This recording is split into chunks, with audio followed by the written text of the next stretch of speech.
Have you ever thought, I understand that I still want the cookie. I understand I probably shouldn't have it. I understand that if I want weight loss, I understand that.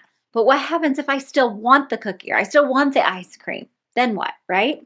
If you've ever had that thought, you're not alone. This month, I've been talking about cravings and understanding what your body is saying it needs, what your emotions might be asking for, and learning how to make intentional choices around food instead of just eating automatically. But you don't need to have listened to all those other episodes to get something from today's conversation. Today, we're talking about one of the biggest questions I hear from women trying to lose weight. What if I still want it?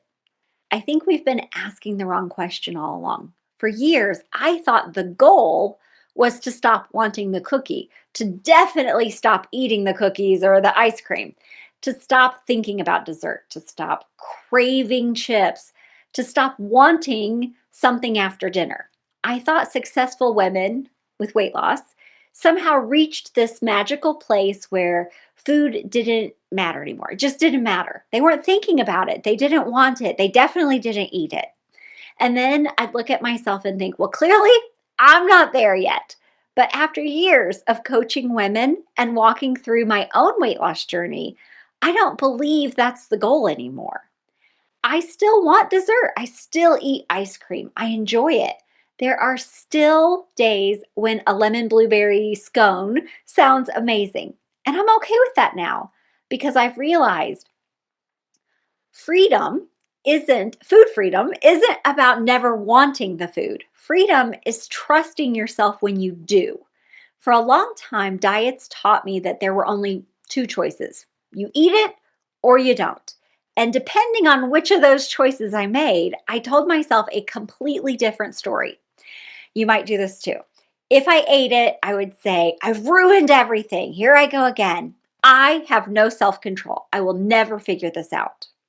But if I didn't eat it, I was nicer. I was kinder, right? You probably are too. I felt proud. I was hopeful. Maybe this is finally the time I'd lose weight. Isn't that interesting? I want you to hear that, okay? The food and eating it or not, it wasn't determining whether I felt successful. The story that I was attaching to the food and eating it or not, that was. And so when success or failure depends on one type of food or whether or not you ate it, that's a pretty exhausting way to live. So today, I don't see only two choices. I see options, a whole bunch of them. Maybe I eat it. Maybe I do. Maybe I have a little bit less. I have a smaller portion or a bite. I'm always like, is this a bite? Do I need two bites? Is it just a little bit? Or do I want the whole thing? Like, I get to decide that. Maybe I save it for tomorrow because tomorrow I will actually have the time and the space to be able to enjoy it. Or I'll be able to get the thing I actually want if I'm willing to wait till tomorrow. Maybe what I want, I can level it up. Maybe I can have it with some fruit instead of chocolate. Or maybe I can, maybe I can just make it a little bit different, a little better, just a little bit of a level up for something. And sometimes I decide what I actually needed was I was tired and I need to go to bed. Or sometimes, I just want it. Like that's the bottom line. All the other things sounds great, but like sometimes it's just that is calling my name and I want it. I feel like I need it, and that's all that's going to do the trick. And then, you know what? On those times I enjoy it. I intentionally enjoy moan worthy every single bite. So now I pause and consider. That's what all that was. It's just considering. It's the pause that you take to allow yourself to consider. The pause isn't there to make me say no. That's not the right answer. The pause is there to remind me that I have choices. Before I decide, I pause and I ask myself a few simple questions. What do I really even want? What do I need right now? What choices am I capable of today? Some days I'm not capable of it. That's fine. And then I make the choice that best fits this moment. A better choice for this moment. Not the best choice forever, but the best choice for this moment. not that perfect choice, not the choice someone else would make or expect me to make, the choice that best fits this moment. That is real life. That is what having a normal relationship with food looks like. And honestly, I think that it's what maintaining weight loss for the rest of your life looks like too. Some days you're well rested, you're well hydrated, and you're feeling great. Clicking on all what do they call that? I'm clicking on all gears, right? Other days you've had a hard week. Your kids have been sick, work has been overwhelming, and you're running on maybe 5 hours of sleep. Those moments, if that, right?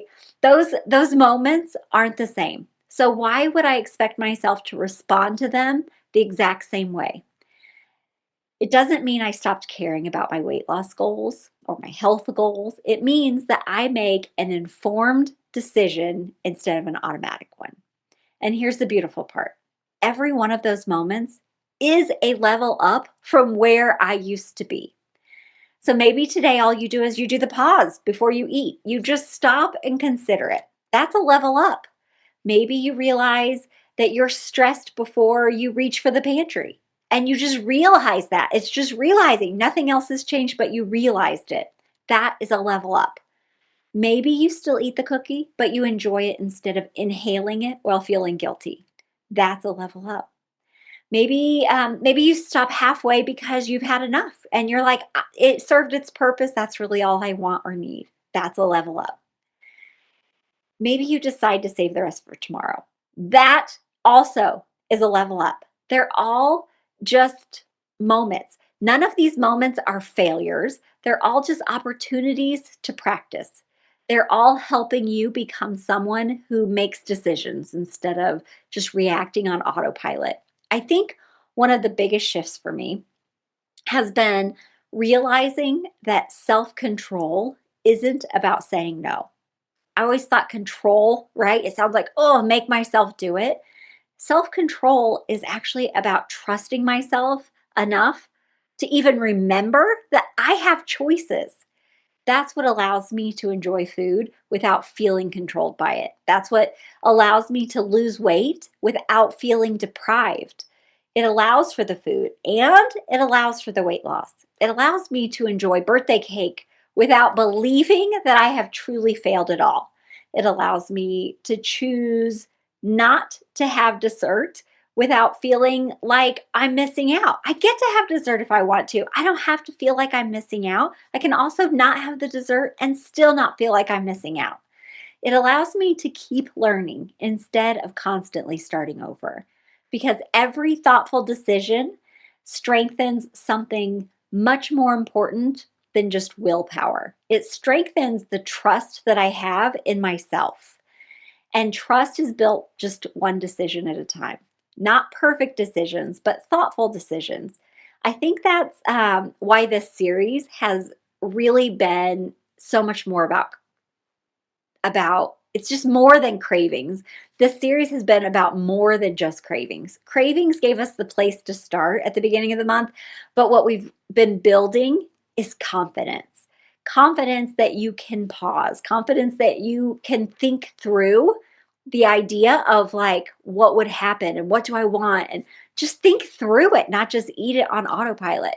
Confidence that you get to choose and that you can choose and whatever that choice is, it's a good choice. Confidence that no matter what you choose, you'll know how to respond to it. Because the truth is, whether you eat the cookie or not, another decision is coming and another one after that.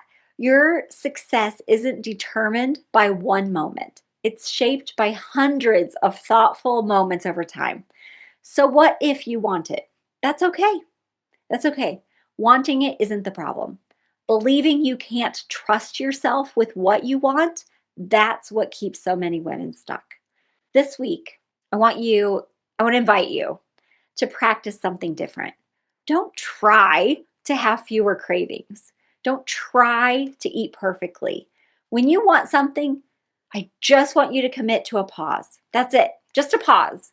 Ask yourself, what do I want? What do I need? And what am I capable of today? Then make the choice that best fits this moment. whatever that choice is. And then enjoy it, learn from it. And remember, your next choice is always waiting for you. As we wrap up this series this month, I hope you leave with one belief that you didn't have before. You don't have to become someone who never wants the cookie. That is not the goal. The goal is having um, simply to become someone who trusts herself when she has a cookie. Because the kind of trust doesn't just change how you eat. That kind of trust, it changes how you live. If this series has resonated with you and you're realizing you'd like some support applying these ideas into your own life, I would love to help you. You can schedule a free coaching call with me, www.coachingkara.com/free call. We'll talk about where you are, what's been keeping you stuck, and what your next steps could look like. Until next time, remember, you don't have to be perfect. You just have to remember you have a choice. I'll see ya.